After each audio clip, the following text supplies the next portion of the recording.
Ayan, goodie po sa ating lahat mga kapatid. Baka isipin nyo is purong dahon po yung pakain natin. Ayan, hindi po. Salamat sa Diyos dahil busog po yung aking mga alaga ngayon. Ayan. Kanila pang sinisilot yung mga pagkain na natitira. Nakakatuwa po. At masaya po yung ating kalooban pag nakikita po nating busog po yung ating mga alaga. Ito po yung mga 4 months old mga kapatid. Ayan.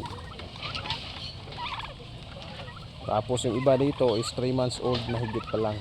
Yung mga maliliit. Pinagsama-sama ko na po sa isang kulungan. Nang sa ganun ay makasave po tayo ng counting space. So, isinigit ko po ito. Hindi ko po ito isinama sa aking mga breeder. Andito sa kabila yung mga breeder ko po na ilang piraso. Ayan. Tapos ito mga batang pabo na andito ngayon. Malakas na po itong kumain ng mga dahon. Kung ano yung binibigay ko dito, talagang inuupakan. Ito kanina, nagbigay ako dito ng hagunoy na matanda na eh. Kaya hindi nila masyadong naubos. Kasi namumulaklak na oh.